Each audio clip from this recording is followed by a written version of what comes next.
All systems go as we move forward, letting the music fill our souls. Will we find inspiration? It is a gift from above. Let's see what happens, my friends. Artist Journal, October 9th, 2024. Broadcasting from an unusually sunny day in Berlin, Germany. My name's Adrian Pocobelli. It continues, and I think it will be a short show. I'm kind of optimistic on that. So I guess we'll find out. There's always a bit of a dramatic irony, I think it's called, where the audience knows something that the actor in the play does not. Because, of course, I don't know how long this is going to be, but you, my friend, can just look down in the corner and see how long this video is. So it's always an interesting dynamic here as we travel through time with our conversation, this delayed conversation with you that I'm having recorded on this computer, which seems to be performing well. So let's begin. Here is Manital and P1, a very prolific, consistent, very focused in their pixel art work, and very kind of cat-oriented, you might say. It's just beautiful. It is a pixel art work. Let's look at how big it is. And actually, there's music here. It kind of jumped out at me. And I kind of wondered to myself, it kind of jumped out at me, so I bookmarked it. And it remained here. On the front page of the Newspaper of the Imagination, it remained. Manital P1, The Warm Library.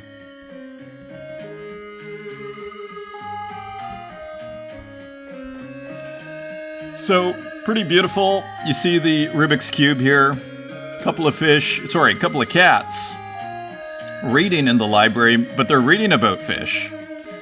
Hilariously. And the little turntable there, bouncing up and down the needle. Beautiful. Some cameras. And there's Manital. And so super cool. Incredibly charming. And I always wonder to myself, again, like you see the size here, 352 by 432. The original dimensions scaled up to 2464. So I guess that's maybe times 8 if I had to hazard a guess, but not exactly sure, or something. Maybe 7, not sure, or 6. But quite a small, like, in a sense, at least the digital. Put it this way. Remember we were looking at the small works by Kyle Flemmer, KF, and we were delighting in how small they are. And actually Kyle wrote about this today, which is super interesting. I see the same thing here. What if this is on-chain? What if Bitcoin, but Tezos, that's okay too. These pixel artworks are just made to order because, again, they're probably not huge. How many colors do we have here? We have black, brown, turquoise, kind of this peach, and maybe kind of white gray, right? There's maybe 6 or 7, max 8 colors here, and this beautiful frame. And look at how brilliant that is, where it's almost like the frame is like there's a 3-dimensionality here. Almost, like weirdly reminiscent to Renaissance paintings. I think Bellini, Venetian, Italian painting, where they'll have a scene, and then at the bottom of the painting, they'll have almost like a shelf, as if it's like a window, and then they'll put things on the windowsill, right? As if it's like kind of bringing in a whole other dimension of space.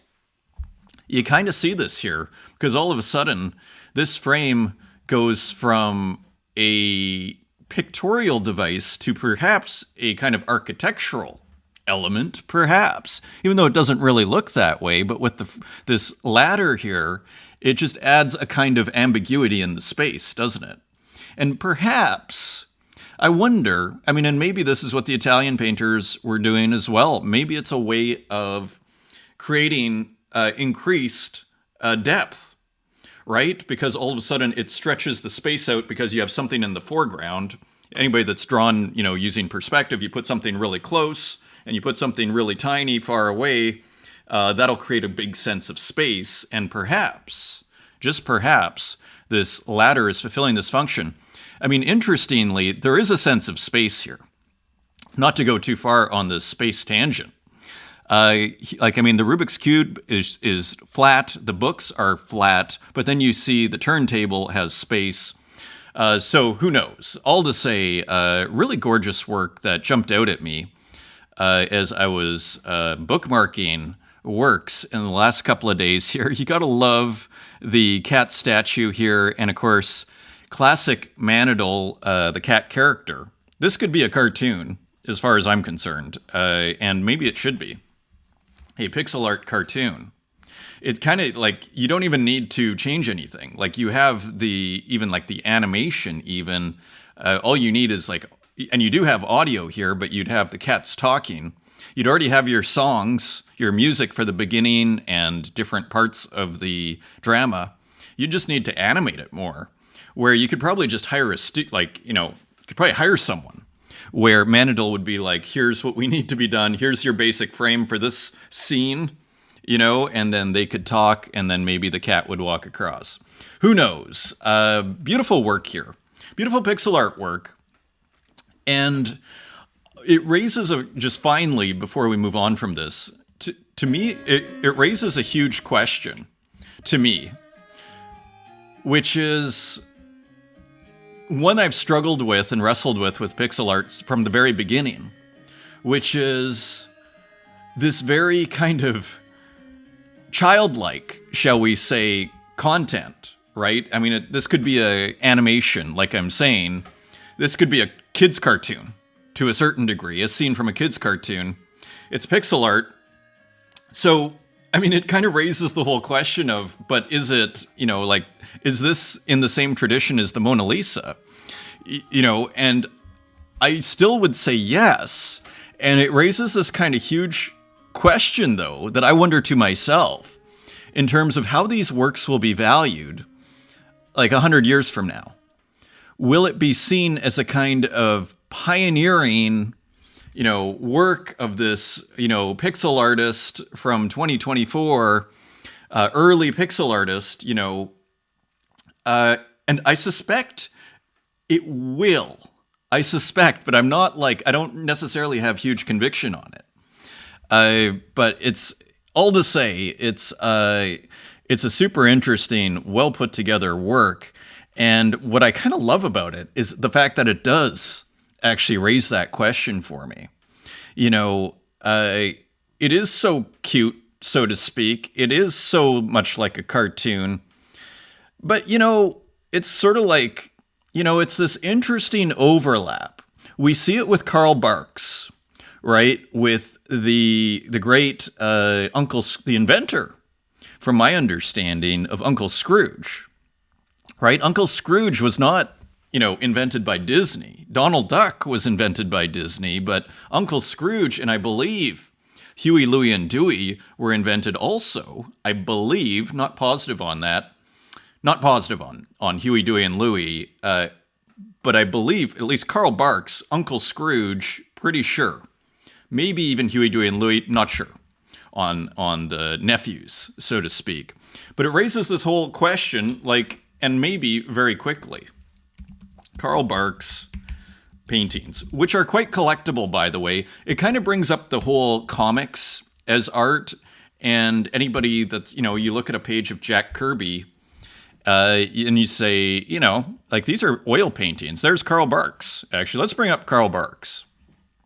If my internet will work, I'm kind of struggling here a little bit with technical difficulties. Let's see, these are oil paintings. If we can bring this up. And there is Barks, and if you don't know what this is, I can't remember the name of this, but this steadies your hand when you're oil painting. I never learned that when I took studio painting in university, but later when I went to the Academy of Realist Art in Toronto for a couple of workshops, I think it's a mallet stick is what you call this. This stick here is for steadying your hand. This is like, it's a classic thing. And of course, I took 4 years of painting and I never learned that hilariously in university, which is kind of funny. I think this is a print. This kind of looks, not exactly sure what this is, but this is definitely based on a painting. So again, you're kind of in this realm where it's almost like pixel art in a weird way is analogous to comic art in the way that it seems to be a product of pop culture, but sometimes it's done so well that that you can't not call it art. You think of Frank Miller, right? Daredevil, Sin City, Dark Knight Returns, in the comic land, these great artists, and you see a cover of a comic and even all the, again, and there are, you see Steve Ditko, Spider-Man, and pixel art for me, particularly a work like this, reawakens that whole question of what do you do with this? And I think ultimately from a tradition point of view, and I think ultimately my default is if it works, it works. In a sense, my view is to basically have a radically unsnobby view of what constitutes art. Even things that sometimes are not even intended as art can sometimes be like brilliant art pieces. I think of some 1970s space age furniture, right? Which can be beautiful sculptures, for example. And so, all to say, it does kind of bring up these interesting questions, evaluations. Put it this way, if I was to speculate, what I think is going to happen at the very minimum is you're going to have a subculture that, just like there's kind of a subculture of people that love comic art, and that subculture is going to exist for pixel art, and you're going to have what I'd call traditional art collectors bleeding in to that subculture, as you see, I would argue, with comic art. And I think we're going to see something similar here. And so I think, and another final point on this, and then we'll run through this show, is the element of time. When 10 years after, in the 1980s, let's say, if you're looking at the cost of a page of Jack Kirby comic art, you probably weren't paying very much. But by the 90s, all of a sudden it's starting to look more precious. By the 2000s and 2000 teens, it's starting to look very precious. And all of a sudden you're getting, I think it was the cover of Mr. Natural #1 by Robert Crumb, selling for over $100,000, and it'd probably sell for $500,000 now, right? And so, and there's another kind of awesome example, who Robert Crumb, who Robert Hughes, the famous, art critic at Time for 20, 30 years, who wrote or who did the film, what is it, The Shock of the New on YouTube. Haven't talked about this for a while. Robert Hughes calling Robert Crumb the American Bruegel, right? And I think that's legitimate.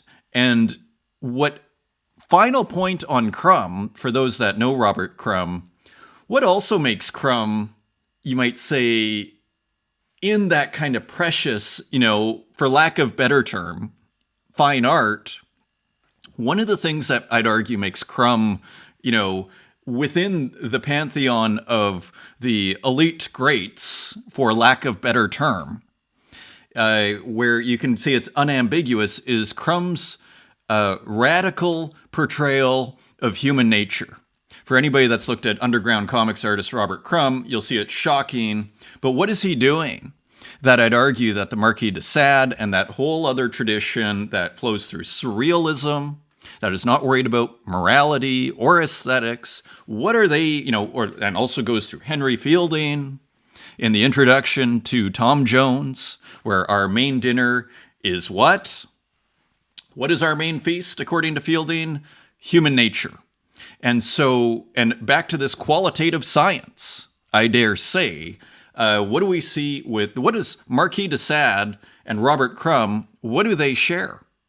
A radically honest, one could argue, portrayal of human nature. They are, what I call transcribing the nervous system. It's an inherently modern act, and it's what I would call, according to Ballard, what is J.G. Ballard doing? A writer, also, interestingly, radically honest view of human nature, which interestingly, finally, Ballard considered a hallmark of the modern. And remember, we were talking about the naive, right? The artist as naive. What is that naivete? Coming to the world on their own terms. What does that mean? Basically having a radically kind of honest view, view of what you're trying to portray. Again, you're not just making a pretty picture.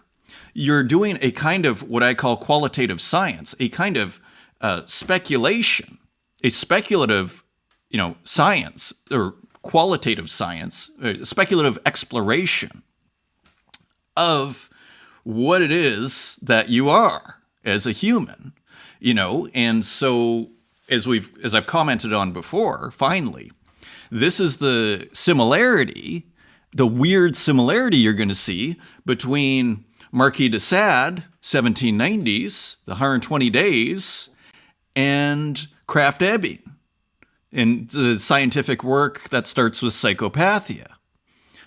So, and what do they both share? I mean, they're almost a similar structure, I would argue. I don't know how Manadal got us to Sade and Krafft-Ebing, but almost a similar structure of these cataloging of really the perversions.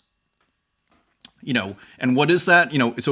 But coming from different angles. Krafft-Ebing was doing case studies of people that came to his, office, so to speak, in Germany in the, 1890s.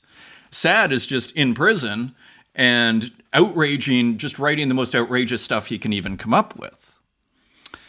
All very interesting. So again, and so I bring that back, it was through Robert Crumb is how we got to Sade and Krafft-Ebing, this radical honesty. But on the other hand, using this, you might call humble medium of comic art, but which really you could argue traces all the way back to the beginning of, at least to the hieroglyphs. So who's to say, in a sense, the medium should not disqualify it, particularly when it's beautiful. And so once again, then you return to our beautiful pixel artwork by Manadal in P1. And you go, that's a pretty nice work, isn't it? Aesthetically quite persuasive. What is in the library?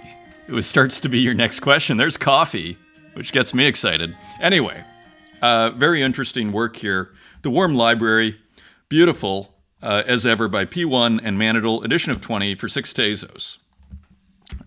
Gorgeous. Big show today, Unknown Collector on the state of the arts. Should be great. Of course, the last show with Unknown Collector was named after Unknown Collector's tweet, wondering if it is, in fact, a revolution that we're undergoing here. Interesting question. So we're gonna ask some more about that and discuss that with Unknown Collector today. So do check that out, and it'll be posted on the feed when after it will be recorded, and it'll be on the feed if you miss it. Ed Marola, oh, so happy to see Unknown Collector with the Rabbit PFP. So I guess Unknown Collector is using a Rabbit PFP, perhaps made by Ed. And good news, as far as I could tell, I believe the Brazilian artists are back on the scene here. I think they're kind of re-engaged. They have been let back onto X. So that is exciting. So big shout out to Ed Marola. Awesome to hear from you. Kyle Flemmer, totally agree about the weird precociousness of a small file size. It is very weird, and it's something that is weird. Yeah, it's a phenomenon because, again, and the small file size, it's not exciting with a JPEG of a photo, right? You get a 500 by 500 photo. It has to do weirdly, I think, to investigate it a little bit, with the crispness. It's almost like a miniature, right? And like it's almost the same kind of delight you take in seeing like a miniature at the Met and this tiny, little thing that's been carved by a medieval artist and, a little sculpture, and you say, how on earth did anybody do that? And there's kind of a fetishistic quality to the miniature, right? So it's almost like the small file size images are like miniatures of sorts. Let's continue. I've been upscaling pixel art to post on social media, which is required, otherwise it'll be fuzzy, out of habit, and didn't think to export and mint it at 1:1 scale until I saw your tiny synth artwork. Of course, yes, on Bitcoin I am still posting those works, and yeah. So let's continue. There's definitely something charming about a crisp little image, so crisp. But like you said, it takes some time to develop an appreciation for it, indeed. I found that was particularly true for my own images. I agree. I found the same thing, which I get used to looking at up close. Now, taking a big step back to see it as true scale has become the most satisfying part. I almost want to go to those Dante works. Thanks again for showing and shining your light on digital art. I mean, shall we just do a quick, so people know what we're talking about here? Let me see. Usually I am lucky here and I manage to find my page. Let us see. And here, if we were to pick a piece here, let's pick this one. And so this is all garbled by but here, now is that the right size? It feels like it should, this is the right size. See 100%? This is the right size, hilariously. So that is what we're talking about here. This tiny little work, and then as you make it bigger, you can start to see, but it starts to fuzz out. That's why you need to multiply the scale here. So there's something about this, and all the data is there, right? So it's quite interesting. It's quite interesting. Thank you for highlighting that, and it's very interesting to hear that. It's not just, because then I start to go, oh, it's not just me. And then we're back to, if 30 people feel this way, why not 3,000? Very interesting. Modem MT, appreciate your words, Adrian. Awesome to hear from you. Modem, also known as Turo, awesome artist, is in the Neutro special I did in Buenos Aires. Check that out. Ed Marola, this is all pretty darn interesting for sure. Indeed, and I believe talking about everything that's going on here. Awesome to hear from you, Ed. And again, looking forward to your return on X. Rosaccio, love the enthusiasm in the first couple of minutes. Yes, I watched a bit of that, and I was a little bit taken aback by myself, but I'm glad it didn't scare off everybody. Also, Salawaki's work is so weird. I love it, indeed. I love weird art, which is why I decided to create something inspired by Salawaki's art. So, yeah, that awesome homage to a Salawaki artwork. Very cool. And J.H. Pedro. I believe one of the great things about this moment is that in the past, there was a certain dictated language of digital art, where the artist was obliged by the environment to use the quote-unquote latest language, whether that was a general-purpose programming language or a particular art program like Photoshop that represented a, quote, industry standard approach to image creation. An accommodation that brought in traditional artists, but one that wasn't necessarily coming from the artists themselves. Very interesting observation. Since the technology was presented as part of a rat race, the social atmosphere created a lot of pressure to use the latest and not be, quote, left behind, end quote. I think that moment for industry standards as we knew them has passed. The blockchains are a bigger source of consensus, and that changes who is making the language. And this is a very, very interesting comment because it's easy to forget. And it's almost like it's fun to take an image first approach, in a sense. Right? It's almost like we were discussing to a certain degree with Manadol and P1's work. Like, just go with the experience and ask questions later, but don't say no before you have the experience. And perhaps this is kind of another angle on this, which is it doesn't matter what software you use, and look at all the different kinds of softwares that are being used. It's kind of the result that ultimately matters. It's that reptilian, effect that that just makes you love it for whatever reason. This phenomenon, this appreciation of beauty to a certain degree is one way of framing it.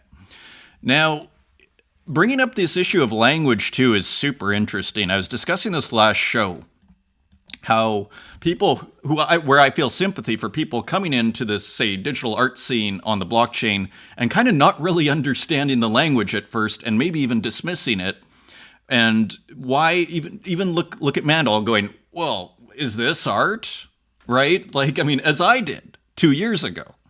And so I think there are several languages. There are several visual languages here. You could say there's a kind of a idiom, so to speak, or a dialect of, pixel art. There is an idiom or a language of glitch. There's almost a language, you could argue, to digital painting, and this tension that exists between virtual brushes and physical brushes and purely digital brushstrokes, and brushstrokes which are clearly inspired by physical brushes. So that's a whole kind of conversation unto itself. And then there's also mixing everything together. There's also collage. There's also a language, you could argue, again, an idiom, a familiarity, in AI, right? Isn't there like that classic distortions, the 6 hands even, or the 6 fingers in early AI art that's kind of disappearing. And that almost becomes a trope. It's like a thing, right? It's part of the language. And the first time you might see that, you might not think of anything of it. But if you know the language of AI art, you go, oh, okay, that's kind of coming from an earlier AI or AI art from a certain time. Shall we say 2022, 2023, it's tempting to say. You still get it once in a while, but not that often, right?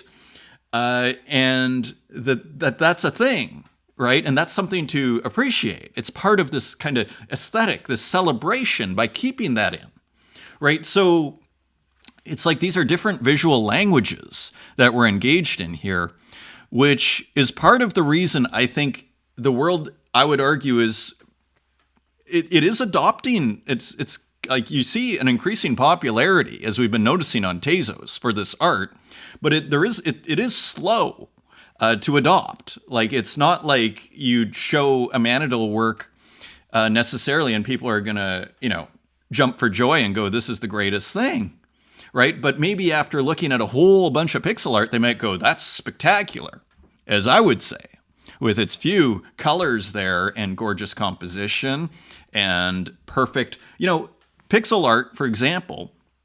Part of the appreciation of pixel art, and this is why it's helpful to be an artist making art, is actually the size of the canvas and what decisions are made. So when I see Manadil, it's like, oh, interesting, 340. That becomes a part of the language, right? Part of the understanding of what is going on. It's like, oh, it's pixels that are this kind of size, right? So very interesting. And, I suspect, I never really thought of it as like these softwares that you probably had to use, but probably that is, how people kind of thought of it, maybe in more of the contemporary art scene or the trad art scene. Like, there are certain ways of doing things or softwares. Who knows? But very provocative and interesting comment. Thank you, Pedro. Also, Turning, thank you for the massive support here on the show. Ver Clausey, hi Adrian, found your podcast and videos recently, great episode. So thank you, Ver. Welcome. I'm thrilled. It's thrilling to find people that are new that like the show. So I really appreciate the comment. Jan Lucas Magone, looking good. Thank you. I assume you're talking about the art there. And so anyways, appreciate the comment, Jan. Always awesome work as ever. Absurd Deity, we have a new comment here. Hello, Adrian. Great show. As you shared your introduction to the land of Tezos art, right, where I discovered it through Haiti Rocket, I couldn't help but reflect upon my own. It's been 2 years of mostly stumbling around in the dark with the help of artist and collector friends who generously guided my journey. Sincere gratitude to all those who have given me tips along the way, too many to list, but you know who you are. I've recently been asked a number of times how I discover the art I feel compelled to collect. Of course, Absurdity collecting a huge amount on Tezos right now. Well, would it surprise you at all to know that I use the same technique you fell into early on? Yep, going down the object.com rabbit hole, following the collection of one artist or collector to another, then another, and on and on. This is like a new way of art collecting, a new way of discovering art. It's incredibly powerful. And it also is part of the social media, I would argue, of these NFT marketplaces, these digital art marketplaces. It is, that is social media as far as I'm concerned, because I look at, where you're looking at other people's collections and considering buying the works. It's like you're giving it even more importance than you would a friend looking at their photos, right? You're looking at, should I spend money on this? What with the lousy X algo, object is quote unquote the way. It's also just so incredibly enjoyable to embark on these journeys of discovering new art through the object looking glass. Indeed, almost dangerous, I would argue, from a financial point of view.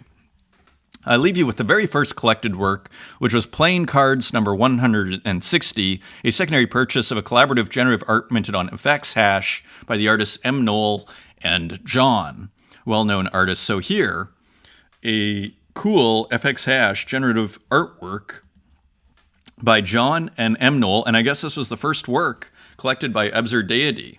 So, and here, Vahid, that's amazing. Your first piece is such a great choice. I find generative art really fascinating with so many stories embedded within it. I'm glad we share the similar experience, and the journey of discovering new art never seems old. Thanks for sharing.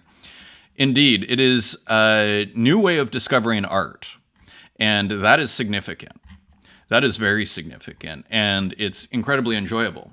If you're on Artsy, another web platform, or Saatchi Art, let's say you're looking for art. I mean, you don't really have that, do you? And the artists aren't exactly buying a ton of physical work. Whereas here, because it's cheap, the artists will buy other work, and you start to, and sometimes they spend a lot of money. I've spent a lot of money. But sometimes, but all to say, the collecting is much more omnipresent, shall we say, on the blockchain scene, particularly on Tezos. You don't see as much on Super Rare. You see some, but not everybody can afford to spend $300, $400, or $1,000 on a work. Whereas here, okay, I can get a Yuri J for $20 if I'm fast, right? Or you name your artist, or Manidal for like $4. Awesome. So very cool. Our Milk, whose work we showed. Remember the truck? The truck from yesterday made of Windows operating system components. Hi, Adrian. Great release as always. I'll answer your question. The folder van is hand-drawn. Surprising, only some classic elements for the grotesque are inserted, but they are also aligned to the pixel grid. So very cool. I mean, that would make a great physical artwork too. So thanks for letting me know, Armilk. Love that work. Almost started with it. Eiley. Yes, this is an exciting opening. Feeling the energy, and love the new followers comment. Indeed, and energy of the show, always great and essential viewing. Had to get a coffee myself to meet the vibes, and the second sip of water moment, a rare artist journal occurrence. This is a good screenshot. So hilarious. Thank you, Eiley. Much appreciated the support. Long supporter of this show, and just great artists there too. Haiti Rocket, much love. Awesome to hear from you, Haiti. Of course, we started the show with there is Haiti Rocket's work, and there's Haiti Rocket's hilarious profile picture, which I think is taken from a video game and just a total character here. So just an awesome internet artist. Rocco, thank you for the comment. Filippo Francocci, thanks so much for showing my work, Adrian. Indeed, Max Ernst has been a big influence in my work. His decalcomania technique opened a new path, as I often struggled to choose subject matter in my figurative art. So I guess I was onto something there. I always look forward to your show and get loads out of every episode. Thrilled to hear, Filippo. Awesome to hear from you, and super interesting art. And there we go. Pedro Jose, time for Artist Journal and some coffee. Hilarious, awesome. And Trippy Collector. The opening convo reminded me of the artist Nielsen Oxneal's work, and not sure, and then we'll let that load up here. And Trippy Collector, second official water consumption documented, let the record show. So it is recorded there for everybody to see. I'm having a bit of internet issues here, so I'm not sure if this is going to load up here. I'm going to continue, and maybe we go back to that if it loads. Skull takes. Actually, it might be object. Actually, you know how people were having issues with object loading? I think it might be object, but not positive. It could be my internet as well. Let's just quickly look at the community. Some interesting work here. Skull takes. I minted some new arts. Death Bites 003 and 004 are up for auction in the next 24 hours. And here they are. So interesting, almost three-dimensional pixel art here, as you see here as well. So very cool work. Thank you for posting, Skull Takes. 369, up, down. So this kind of looks like some programming art, and this looks like interesting, almost looks like cut up or backwards letters down, maybe a backwards poem. Interesting. Thank you for posting. Cool work. And Katarina Create, this is actually going to be in the show. Good morning or good night, Artist Journal fam. So this will actually be later in the show is what I'm trying to say. Today I want to share my new drop on object, Weißer Ferrari. So white Ferrari, and here is, I guess, the white Ferrari in the background. So awesome piece. Love the almost game board Monopoly type UI here, or framing device. Very cool work. We'll see it again. And here, Human Boy, happening tomorrow on Tezos. Happy to be with so many wonderful artists. So mark your calendars for Art Market Day release on object.com, going live tomorrow. Get the preview as artists begin to mint their works. So a ton of new works here. I think I found, actually there's Rinny Fish. There are a few that I am showing in this show as well, but you can find it all on Object. Very cool. Here's Macrometry with almost a person here. Thank you. Phil is the name of the work, and this work we're about to see in full resolution with the music. Awesome piece by Kurt Hustle Collective that I believe will start us off on the works, and Roon Toon in the middle part of the show, and Roon Toon collab between me and Kavanaugh. This also, I had already bookmarked it, so awesome. Of course, Roon Toon, the co-host of the space for 2 years now. I think we're going on 2 years in December. And here is a work by Roon Toon. We'll look closer later in the show. Interesting combination of photo and illustration. And good morning. Very cool work here, looking like some collage and maybe a little bit of digital painting. That's on the art market that we just saw. Zizo with some works here and cool works here. Kind of looks like perhaps AI. Lejo X, thank you for posting. Cool kind of illustration. Ernesto Ash with some cool, I guess you'd call them abstracts here. Thank you for posting. And Venta, GM friend. So Venta, of course, a great AI artist. And look at this. A twin drop of a new collection presenting original digital paintings alongside AI reimagining. So using the original work and then putting it into AI to get this kind of three-dimensional rendering. A very interesting way of working. What is a way... Now, I feel like I'm trying to go... Yeah, it's too complex to say. But I have a process where I no longer worry about finishing it in a certain way, because I know in the second process, I'll be able to it will kind of take care of what needs to be finished. And what I'm trying to say here is you can theoretically put a work up that, let's say, maybe this is probably finished for Venta, and that's great. But you could theoretically, you could put a work that's kind of like, let's say 80% there, and then you put it into the AI, and maybe it doesn't make a difference, and maybe it's even better than if you kind of put all the shading and every last little detail. Kind of an interesting, from a process point of view, even philosophically, like, what does that mean, right? Is this a quality of digital art a characteristic that you can do something like that? It kind of seems that way. But not sure. I guess theoretically you could do it with photography that wasn't great, and then you put it into screen print, and that finishes the job by doing a certain process. So perhaps not a digital characteristic. August Ground, new work, please repost. The Wind, Always the Wind, video audio poem. So new work, we'll see if it loads. I'm not sure it will. Web server. We're having a lot of issues here with Object. We'll see if this loads, and maybe it will.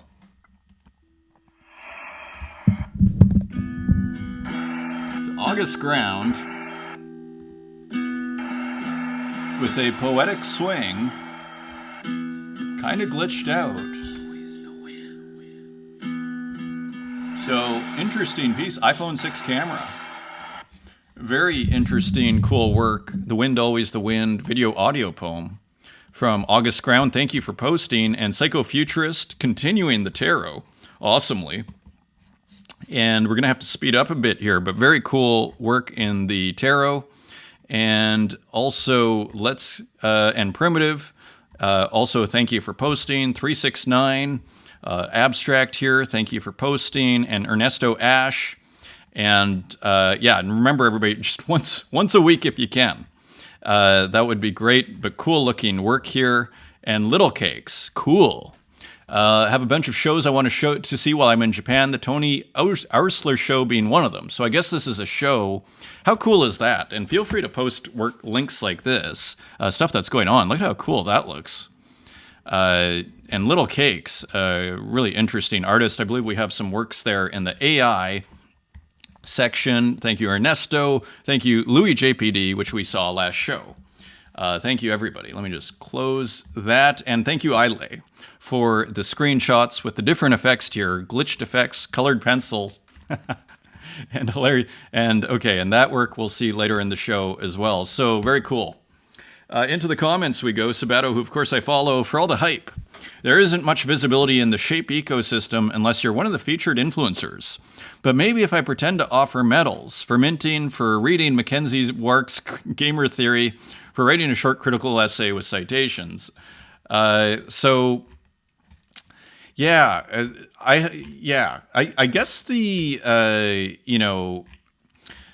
mean, this is the problem, right? Like, I kind of saw it at the last crypto conference I was at.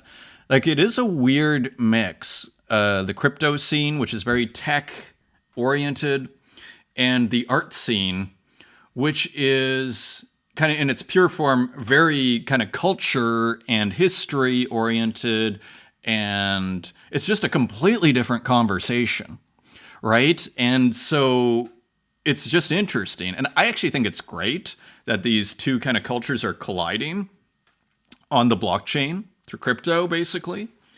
But I think that's part of the tension that you see here.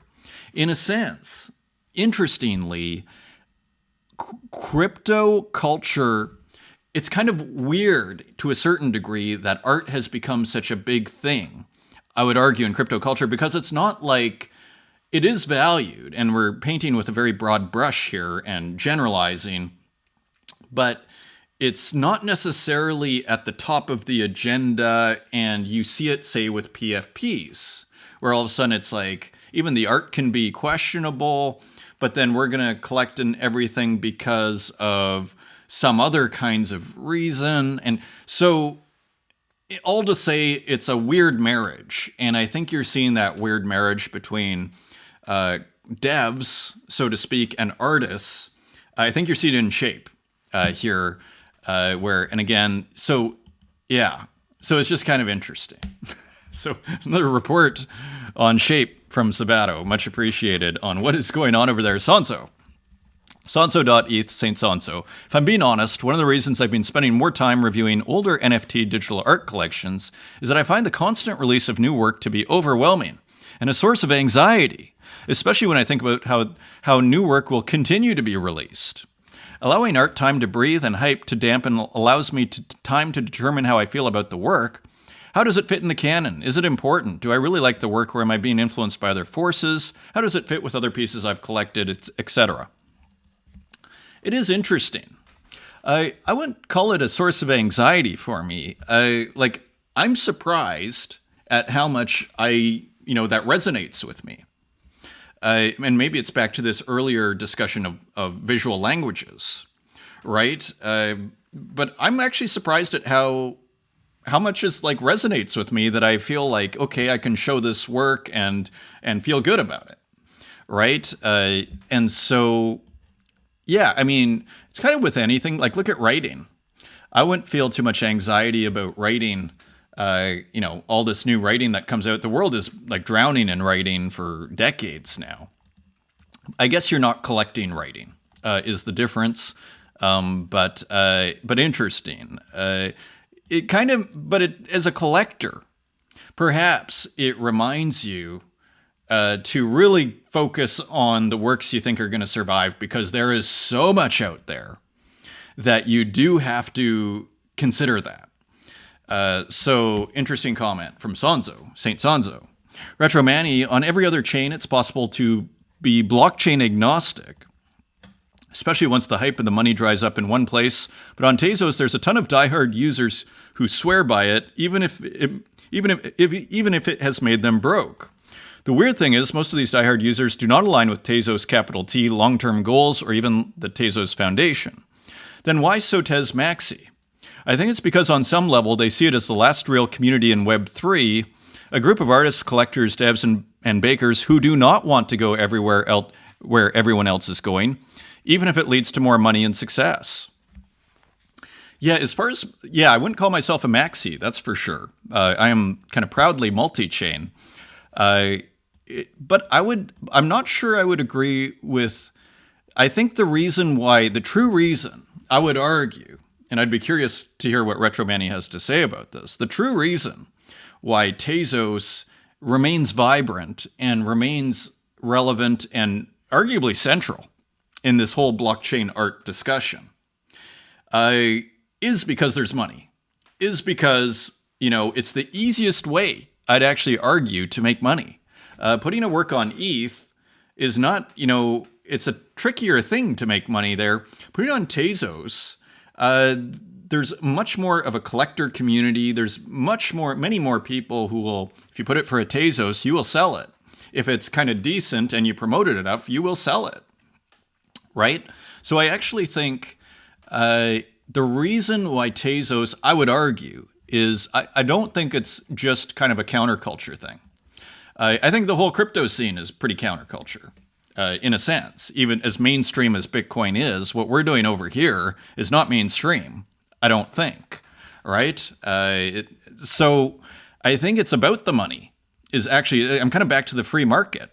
I think that's what really keeps people coming back, because if people don't have an incentive other than to put their art on the blockchain, I just don't think you're going to get as vibrant of a scene. And I think collectors, in turn, have to think that their investment is going to be worth something, right? That they're not simply throwing money to the wind, which is entirely possible, right? So let's continue. There's a cause in there somewhere. Maybe it's about freedom. Maybe it's linked to anger at the system. Yeah, I'm kind of back to free market. To be honest, I only mint on Tez, but I'm not sure I'm part of this group of diehards, right? And this is what Retromani is discussing, is really Tez Maxis, which is interesting. Maybe that is the issue. Like maybe when you're talking about Tezos Maxis, or people who only want to use Tezos, perhaps this is exactly what's going on, kind of a counterculture, anger at the system. Perhaps. Tezos to the moon and happy. Let's see what Heck has to say. Joshua Sobel. Someone was asking in a previous episode, who's Joshua? This is Joshua Sobel. Heck. Who left a big comment 3 shows ago, which is why we're referring to him as Joshua. Speculative things like price and hype don't matter as much as genuine connection rooted in authenticity. The art scene on Tezos is meaningful and inclusive, and it's attracted bright lights. It's sustained this energy for years, and that consistency has earned it a loyal following. Yeah, and as I put it, Object hasn't royally screwed up yet. And so as a result, their credibility has been building over 2 years and 3 years, and that's a long time in crypto, right? I think that credibility is starting to consolidate. So as long as they keep not screwing up, they got a good thing going right now, and the market is almost rewarding it and is recognizing that something is going on here, because something has been going on here for years now. Right? So quite interesting. Ilya Barabin, soon. So I thought this was interesting. As an artist, as someone that, I've had to ship work before. I love this idea. I've never thought of this or seen it, but this idea of I'm going to put this poster here that's underneath into this, often it's put in this roll or in this kind of container that's round here. And this, not a cone, not a oval, but this, this round container here rolled up, right? But I've never thought of putting the artwork on the outside. I wouldn't want to give incentive, though. In a sense, perhaps I'd have reservations on it. I think it's a really cool idea, but perhaps I'd have reservations on it in the sense that perhaps it would give incentive to people who are delivering it, that all of a sudden if they think some valuable artwork is being delivered, maybe it risks the delivery. Also, so this is the work. Interestingly, since we were here, and I believe a physical work, and this was included in the Fake Whale gallery here. So a physical, what we might call a physical NFT. Cool work. Very cool work. Photo of physical work 2024 and airbrush pencil oil pastel. Edition of 10, and that is not listed yet. Here is the Kurt Hustle Collective. So here is the work. Emote rotation. How many of these are left? One left. I haven't bought mine yet. I wanted to. I don't have 10 Tezos in my wallet. Let me get the audio here.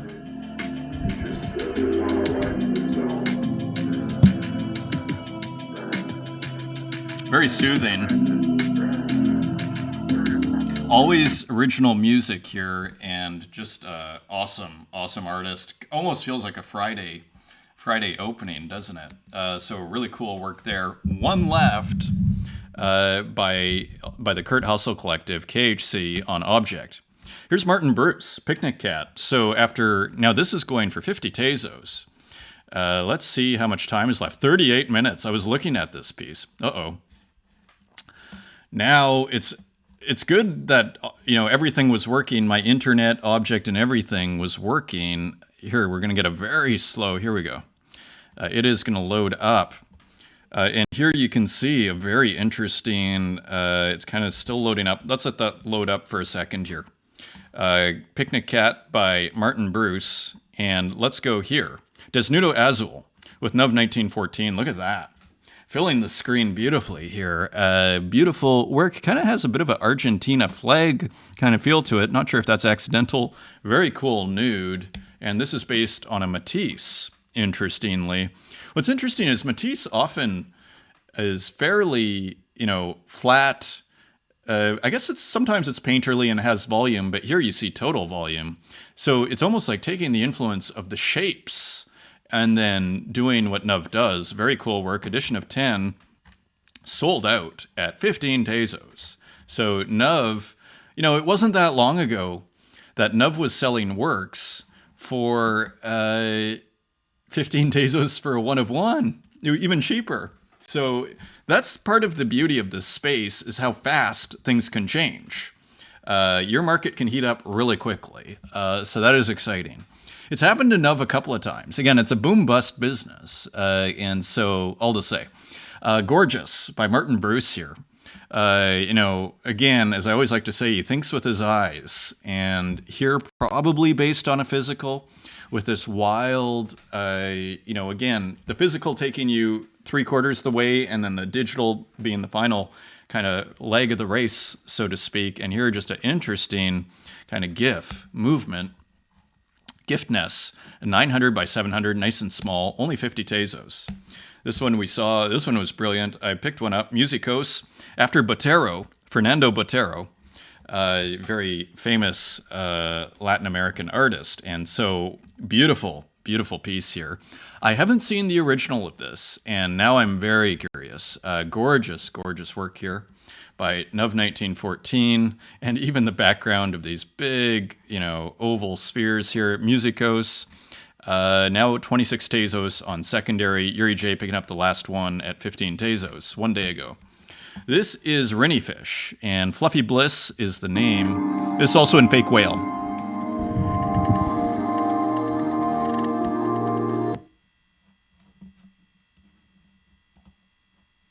Struggling with the internet here. Not sure what is up. Shall we try? I'm going to try switching internet here. We'll see if it's Object. So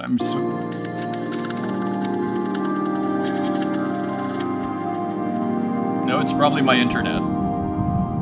So, Renniefish, very cool, kind of translucent pastels, very kind of psychedelic. Fluffy Bliss, edition of 10, and 2 offers coming in, so not for sale yet. I'm not sure if any of these works are for sale yet. Let's continue. Very cool work here by Enigmatras. Look at that, 53,000 views, 226. Again, you're back to the fruit. Simple and powerful, even kind of the right scale here. Love the orange text on the oranges. Gorgeous, gorgeous, gorgeous, nice and simple. Interesting text here with the green as well, just giving some highlights there, kind of the math fonts. And here, also with the math and a much kind of smaller composition, 23,000 views, 161 retweets. Very impressive. And here, again, you see the visual ASCII, you see the green math ASCII, and then even here, you see kind of a different kind of ASCII. And it almost looks like a couple of works put together, as if this is like a screenshot of Enigmatras's screen, you know, as if something, it almost looks, but it is the same painting, I think, because you see the fruit and then there's this, but I'm not positive. Actually, I'm not sure this is the same painting because you see the fruit continuing here. This part here, I'm not sure about, but it probably is because you actually do, I think it is all one painting. I was starting to wonder, is Enigmatras using two paintings in one, constantly experimenting there. This was interesting. This was a work by RJ, a homage to Yuri J's Octopus here. So interesting, great textures here as ever from RJ. And so but here's The Octopus by RJ. And I'm not sure if we looked at this work yet, The Panther, and this is on Foundation. I think we might have looked at this on Twitter. And here you see McDonald's and a panther in the foreground. A lot of texture there and no bids at 0.15 ETH. Dan Kelly, Draw Dog Tuesday. Of course, I follow Dan Kelly. Let's see if we can get that playing. And there is the dog. So again, you oftentimes filming a screen, right? So that's what this looks like to me. This looks like filming, you know, putting a phone over top and then filming something else that's going on another screen. Is what's going on here, I suspect. So every Tuesday, Dan puts a dog out. I think Bazaya 50 caliber, cool work here as the baseball card and the pink background continue here. Really cool. I love the trading card kind of series here. 50 caliber. I guess maybe that's 50 cent. If I had to guess. 20 Tezos now on secondary and selling out at 5 Tezos, keeping it nice and reasonably priced here. Doing quite well for himself, putting out a ton of work. The Myth, this is on Fake Whale Gallery, Family Portrait, New York. So interesting work here. Perhaps that's The Myth. And there are the new homunculi, the black, the red, and the yellow homunculi, and their classic Myth colors, the green and the pink in the background, Myth clouds.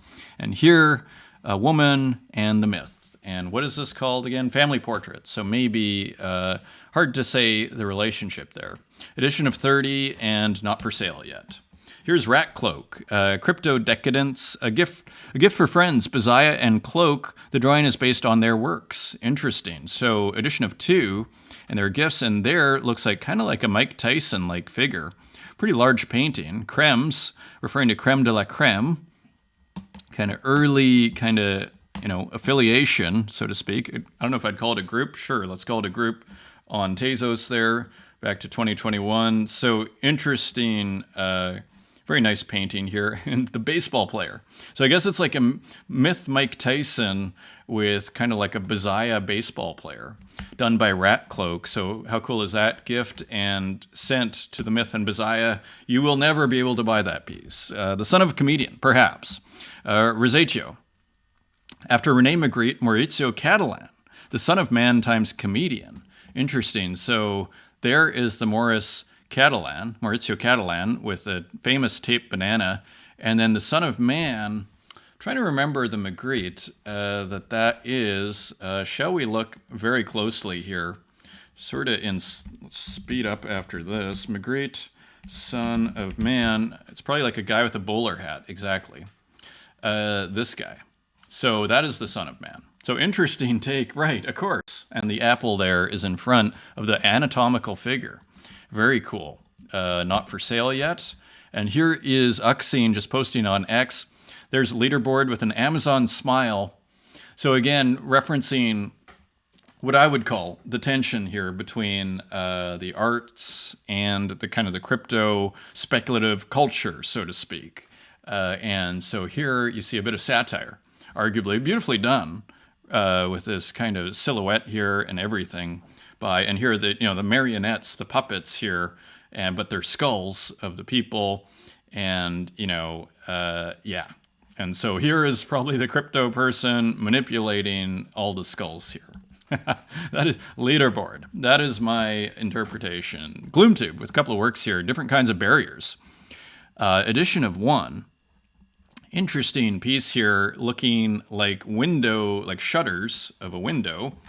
How much does this sell for? 75 Tezos. Nice sale for Gloomtube. And another one, back of the garage. So we saw garbage bags. Remember those? And now we're seeing more kind of unglamorous parts of the house. The spray paint at the back of the house. Just weird compositions to a certain degree.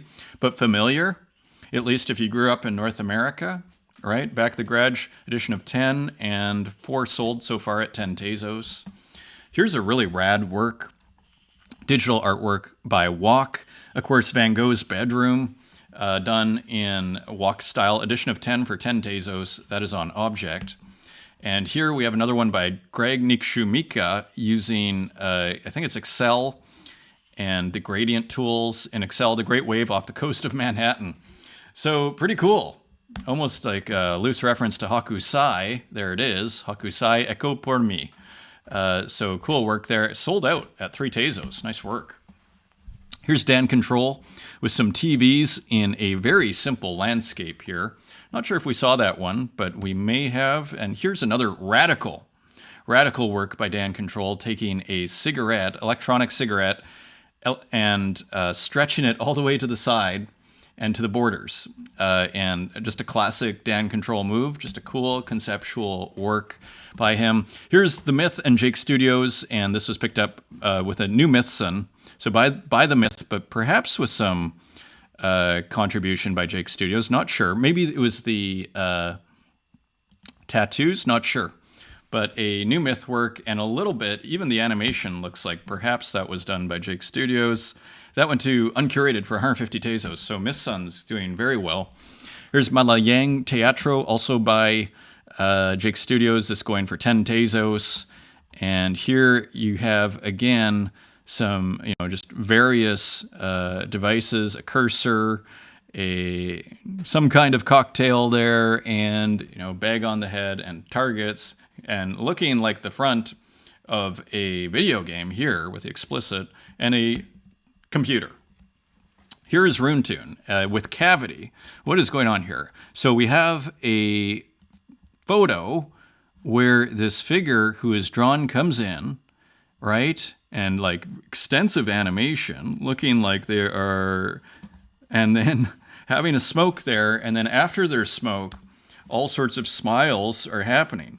Background by Roon Toon using Fujifilm, Adobe Premiere, and Photoshop. Animation outlines by Roon Toon using Procreate and Photoshop. Color and fills by Cavity, Stephen Kavanaugh on Procreate.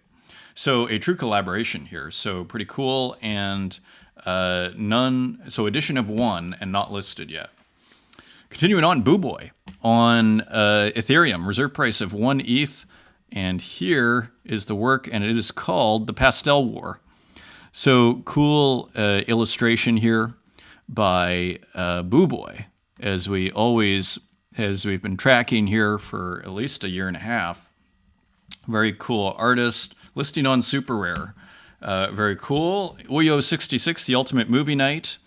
So this is on Tezos, interestingly, and that is where I got introduced to Uyo 66's work, which is on Tezos. If you go to Uyo 66 history, it's super interesting. Oldest first, and you'll see all sorts of brilliant artworks, actually. This one's awesome, Crypto Machine. Edition of 100, 22 Tezos. Yeah, this is like a classic Uyo 66 here on Tezos. Crypto Machine, love it. Katarina Create, Weiser Ferrari. So we saw this earlier, the white Ferrari. So a cool, almost again, game board design with the happy and sad faces going through them, almost like a Monopoly board. And here, again, loving these distorted figures, not going for the right proportions on purpose. The small head, huge hands, very stylized, very fun. Really enjoy that. And look at these great shoes with a Ferrari with some kind of rainbow colors in the wheels. Awesome. Morandanga Republic. This is by Flora Marquez, a new stamp. And this is another artist you're going to see from way back in 2020, 2021, making these awesome illustrations, these awesome stamps. Morandanga Republic. Let's see very quickly here what we find. And as you see, some true classics here as well from this artist. I mean, yeah. Now, I assume that was a new one that came out. Yeah, like this is a classic, right? Just gorgeous, gorgeous work. Let's just make sure that was new. Maybe it was an old one. October 9th, 2024. Yeah, so it's back. It's a celebration. Awesome. Here is Quampa, Color Composition Study in Microsoft Paint. So getting pretty elaborate here and zooming in a bit awesomely here for us to look up close. So very complex, abstract, mostly abstract composition, but kind of doodly at the same time, 3800 by 1500, only 1.6 megabytes. Interestingly, love these screenshots with the UI of what looks like the new Microsoft Paint.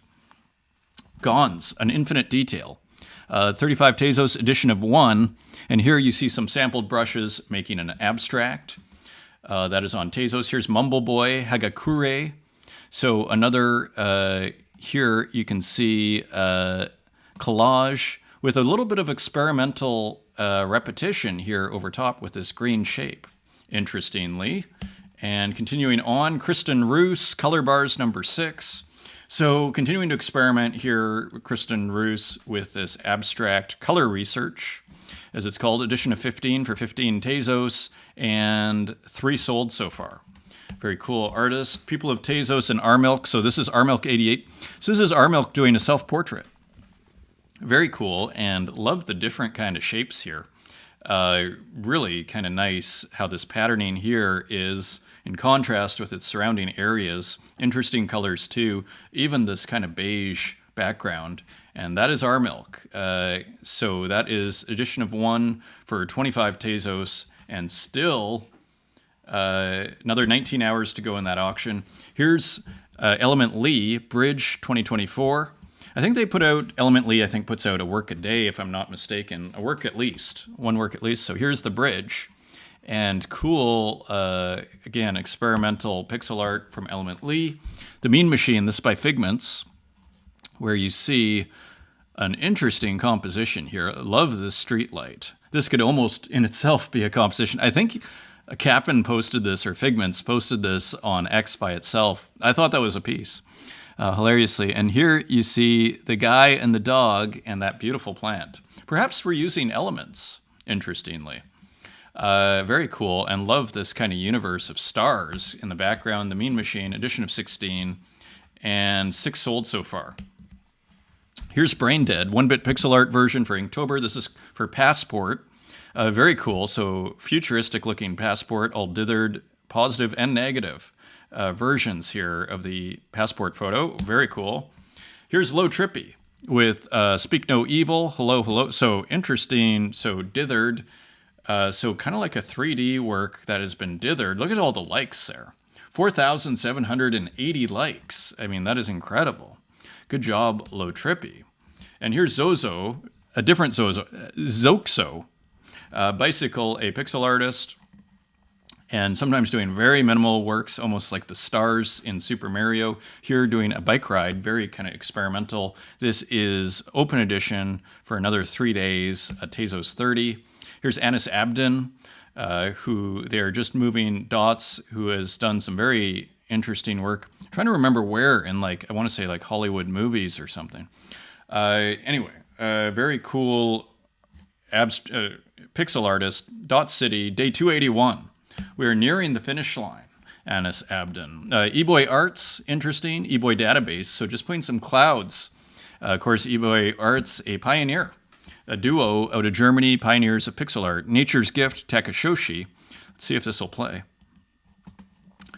Okay, so maybe we actually looked at some of this already, actually. So here's the plant. I think we looked at some of this the other day, but it's a minute long, so we didn't necessarily see all of it, but perhaps not. I mean, we did see something with Bosque Gracias, right? So One Raining Day, 320 frames. Cool work by Takashoshi.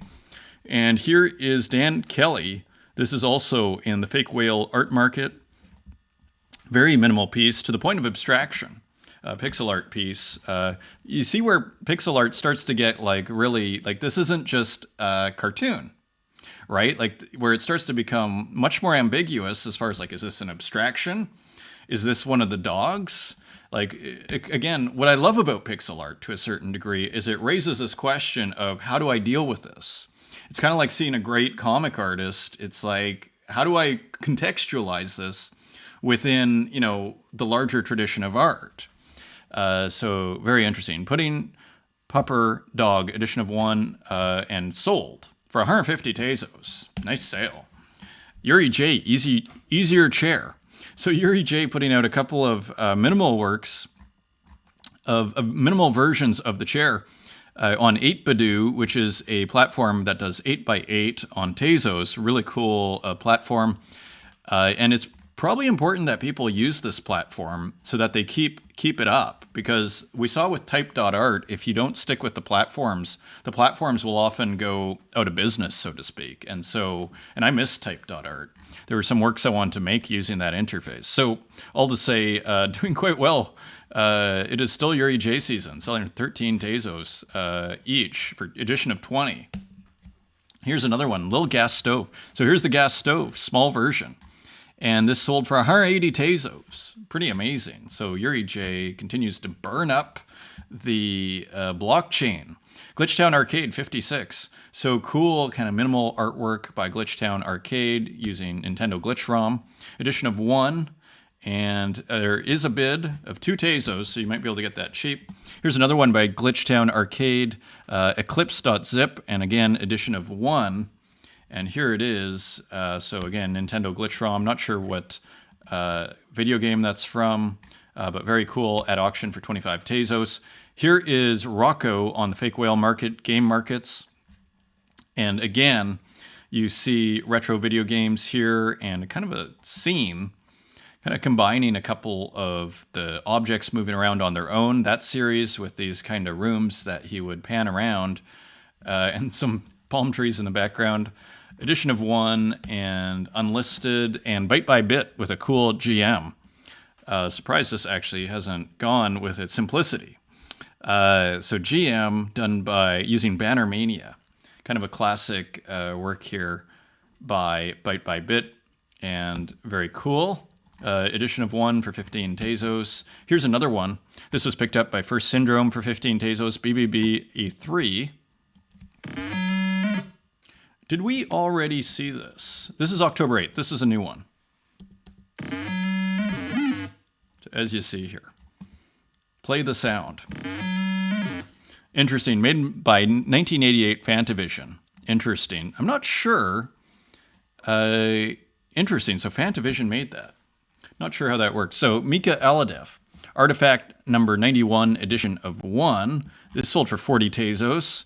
And Mika Aladev, kind of cool, I guess you'd call it glitch. Glitch and pixel art, basically combining here. And here's another one, Artifact 90. This is 21 Tezos, I think at auction. Let me check. So wild works here.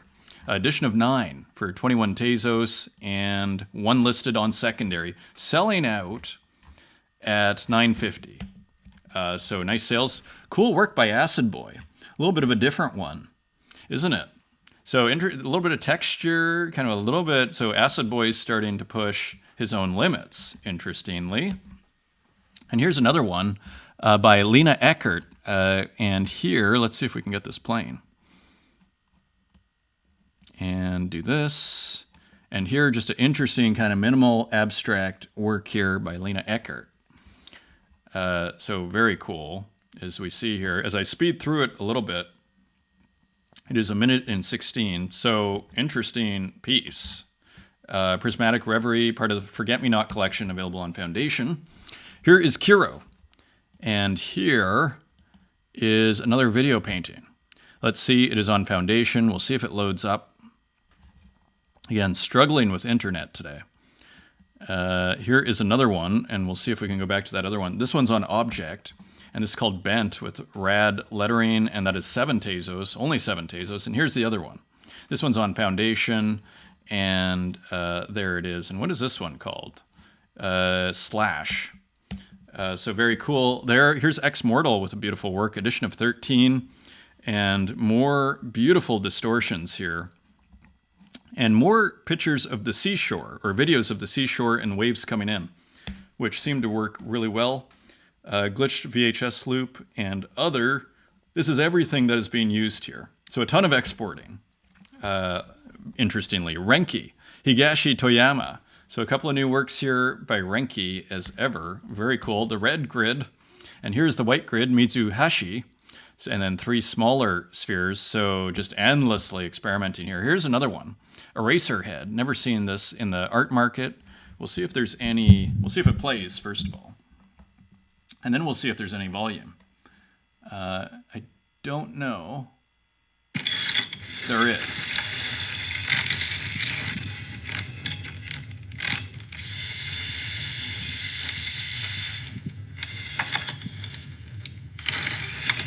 Kind of sci-fi. Kind of looks like Alien first movie. Or was it the second? I can't remember. Alter 4. This is an edition of 1 and not for sale yet. That's by Eraserhead. Here's Ivan Hugo, gmsunflower.glb. And here, just an interesting... So GLB is a 3D digital sculpture file, as you see here. And so I can control it in the sense I can turn it around. Interesting GLB, kind of abstract, but not. Kind of see pixelation there, just kind of a wild work. Sculpt VR Sandbox. Special drop for Tezos Tuesday, edition of 10 for $250. Kennick Zapata with some works here too. And here you see what looks like AI, doesn't it? See, you can read, if you can read the language of AI, you go, first you'd know Kennick Zapata makes a lot of AI, so that would be your first suspicion. But then you'd start to see, and it may not be AI, by the way, but then you start to see little kind of distortions and how the pixels aren't perfectly square, and then even in here, and you start to go, I think this is AI. It is getting harder to tell. So yeah, this video was made using Midjourney. Okay, so it's a video, interestingly. Maybe it's not playing. Interesting. And here's another work by Kennick Zapata, and this sold for 20 Tezos, edition of 1. So wild AI video here, isn't it? And this kind of unimaginable, kind of pixelated rainbow. So really pushing the AI. And here it looks like almost like Niagara Falls here is what this is based on. Pretty wild. That sold for 20 Tezos. Cool AI artwork. And here's one more by Kennick Zapata, just posted on X with a little more texture on this one, interestingly. And speaking of texture, here is Skamra. Thanks so much to Absurdeity for collecting Eruption on auction today. Awesome. So here is, it looks like a mountain on the sea. I think of a couple of places. I think of Etna in Sicily, right by Taormina there, between Catania and Taormina, or also in Santorini. Is it Thuria? Anyways, let's continue. White Solitude, Disco Ball. So this is AI. Put it this way. I've always known White Solitude's work as an AI, as an artist that makes AI, and has done some pretty painterly works with AI. So pretty impressive, I would say. Here it is. AI artwork by White Solitude, Euphoria. This Dr. Lee NFT picking this up. And again, you're seeing these incredibly looking, like it's getting pretty persuasive, isn't it? The brushstrokes here. And that sold for 50 Tezos. Nice sale to Dr. Lee. And here is Lily Illo with some cool AI paintings here.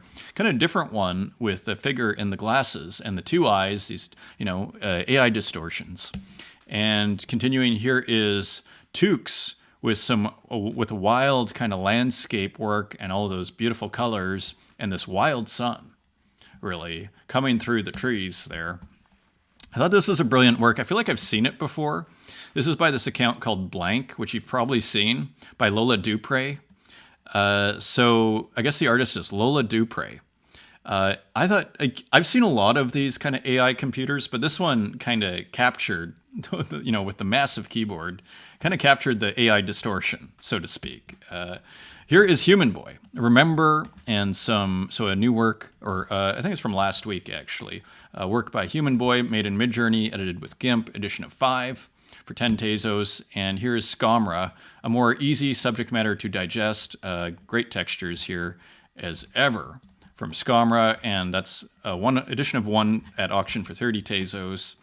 And here is Mikey Wilson, Waiting Room Blues, so another AI painting here, this time by Mikey Wilson, continuing with the guitar series. And look at how huge this painting is.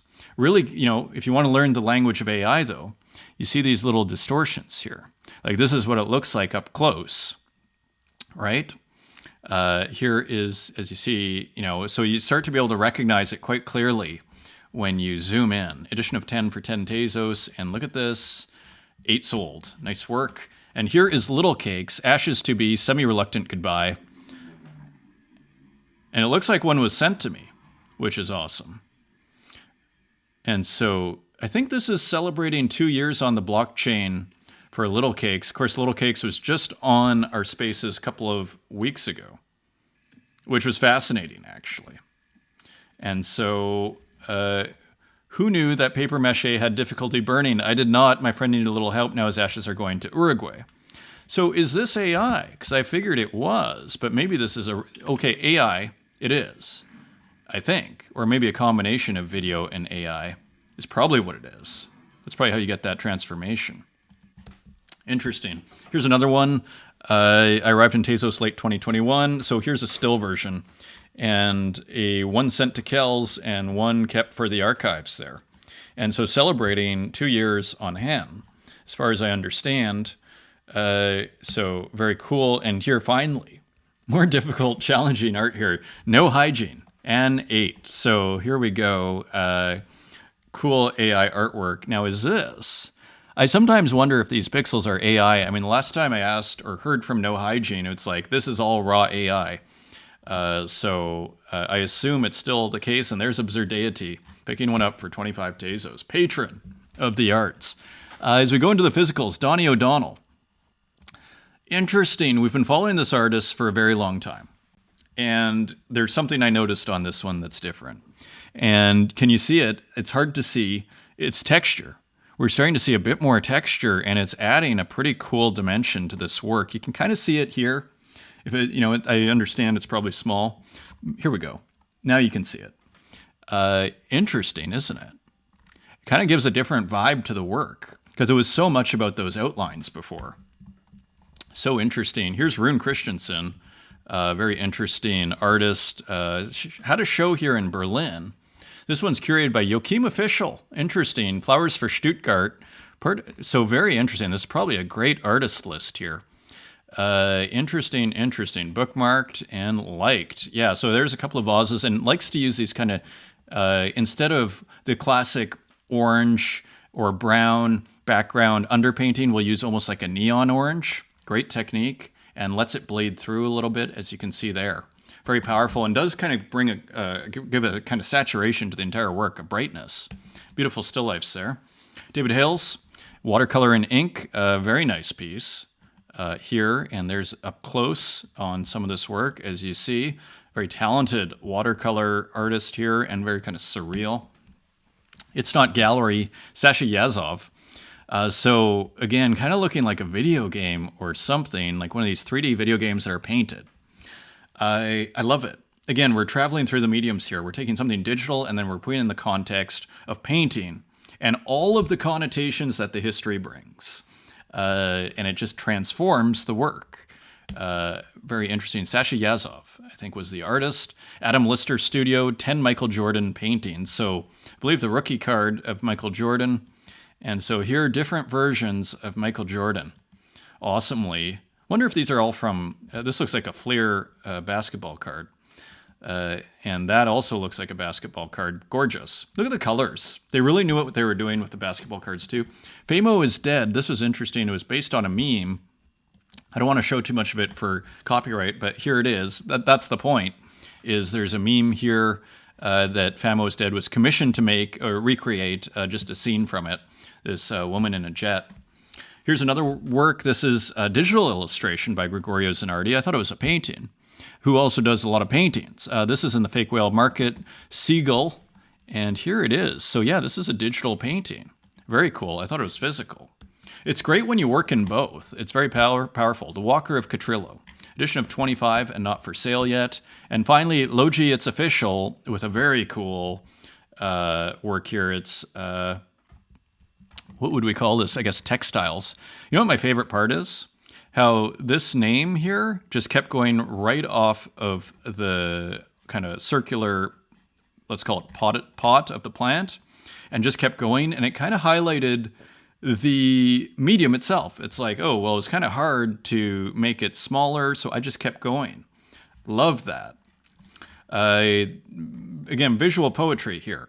Just gorgeous, gorgeous work. Logi Hojelsen, 24. Awesome. That's your show, my friends. Hope to see you at Unknown Collector. Thank you for joining me once again. Until next time, take care.